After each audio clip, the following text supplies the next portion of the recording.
Every 4 years, I dust off and update my special presentation, Pennsylvania Avenue to Wall Street, the best communicator and connector wins. Can also change that to Main Street or Silicon Valley, client's choice. I do it to show corporate audiences how the candidates for US president persuade us to vote for them. I am an expert in political communication. I find it fascinating, and my goal is to show how business people can use the same techniques to win business as the candidates do to win office. So I have been absolutely riveted by Alexandria Ocasio-Cortez's recent speech on the House floor about a problem she was having with another member.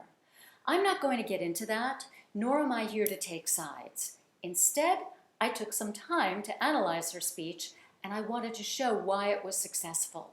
Now, I always ask my audiences to leave their politics at the door, so I'm going to ask you to do the same, okay? Okay, here we go.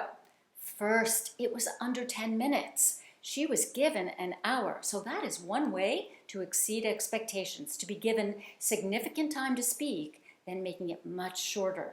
Also, it's hard to be short and succinct while staying compelling. It is much easier to speak for longer.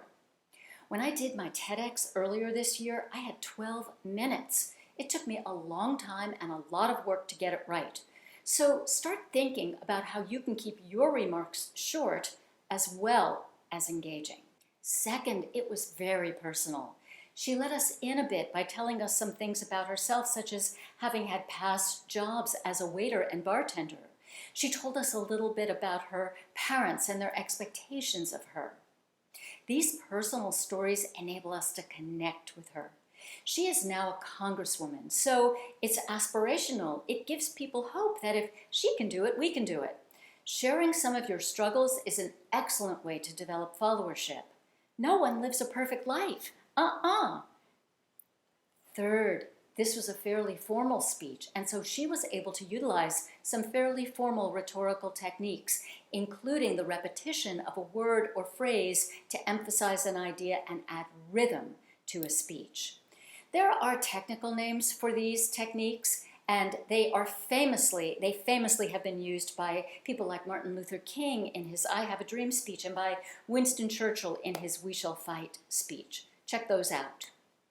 Now, not surprisingly, AOC used this technique more loosely, which is fitting for her. It's in keeping with her style, but it was just as effective.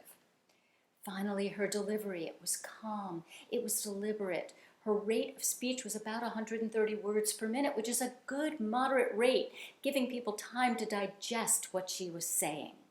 Now, she used notes, which I always advise, and she referred to them when she needed to, taking her time while glancing down, not using uhs and ums to fill the silence. She was quiet during those transitions. This demonstrated a level of control, and it projected confidence. These are just a few of the things that AOC did that made for a successful speech. Whether you agree with her or not, that isn't my point. Here's what is.